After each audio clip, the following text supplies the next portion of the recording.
ছাত্রলীগের বাহিনী আমাদের উপর হামলা করছে। আমাদের অনেক ভাই আহত, অনেক ভাইয়ের মাথা থেকে রক্ত ঝরছে। নারী শিক্ষার্থী আছে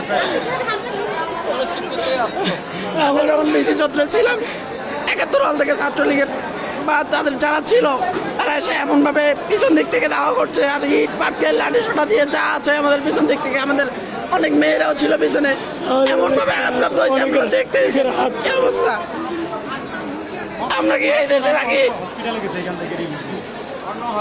কারণ এখানে ডাক্তার নাই। আমরা প্রথমে আসার পরে তালা লাগায় চলে গেছে, পরে একজন ডাক্তার পাওয়া গেছে, তাকে বলছে আসতে, সে বলছে 20 মিনিট পরে আসবে। প্রায় 45 মিনিট হয়ে গেছে, এখন পর্যন্ত কোনো ডাক্তার নাই। এখানে কি করতেছে না করছে, আমাদের ইমার্জেন্সি ডক্টর দরকার। অনেকেই এখন পর্যন্ত চিকিৎসা পায়নি, যে আপনারা দেখেছেন সে হাঁটাহাঁটি করছে, পরে অনেকে চিকিৎসা না পায় অন্য হসপিটালে গেছে শেষ পর্যন্ত। এই হলো পরিস্থিতি।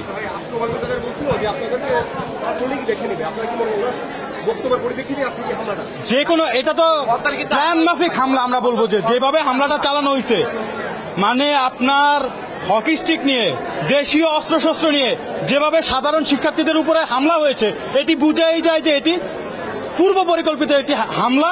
এবং সেখানে বহিরাগতদেরকে আমরা দেখেছি যে ট্রাক ভর্তি বিভিন্ন টোকাই টাইপের ছেলেমেয়েরা ক্যাম্পাসে ঢুকে সাধারণ শিক্ষার্থীদের উপরে হামলা করেছে, ঢাকা বিশ্ববিদ্যালয়ের শিক্ষার্থীদের উপরে হামলা করেছে।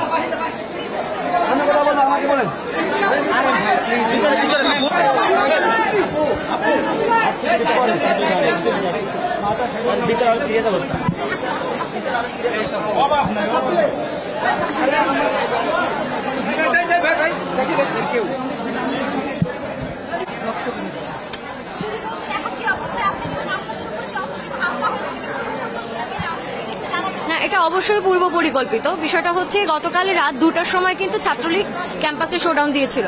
আজকে সকালে ইডেন কলেজেও কিন্তু তারা মেয়েদের ওপরে একটা হামলা করেছে, এবং আমরা আজকে প্রধানমন্ত্রীর বক্তব্যের প্রত্যাহারের দাবিতে, তার বক্তব্যের প্রতিবাদে কিন্তু আজকে সমাবেশটা করছিলাম। খুবই শান্তিপূর্ণভাবে করছি।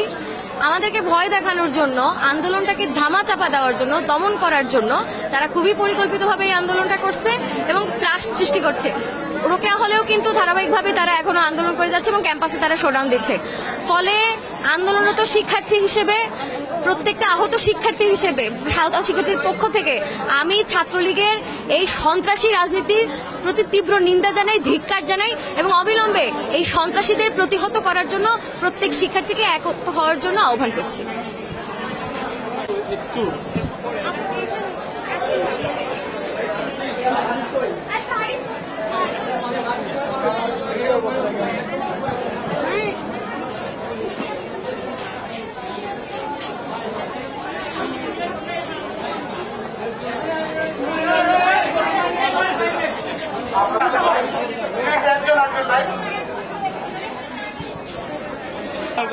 আমরা তাদেরকে, আমাদের বোনরা সহ আমরা তাদেরকে উদ্ধার করতে গিয়েছিলাম। আমাদের হাতে কোনো অস্ত্র ছিল না।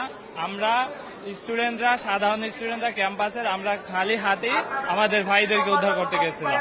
আমাদের ছাত্রলীগের গুন্ডা কর্মীরা এবং বাহির থেকে কিছু টাকাই এনে তার আগে থেকে অস্ত্র নিয়ে ক্যাম্পাসে ভর্তি করেছিল, এবং তাদের ঈদ আগে থেকেই ছিল।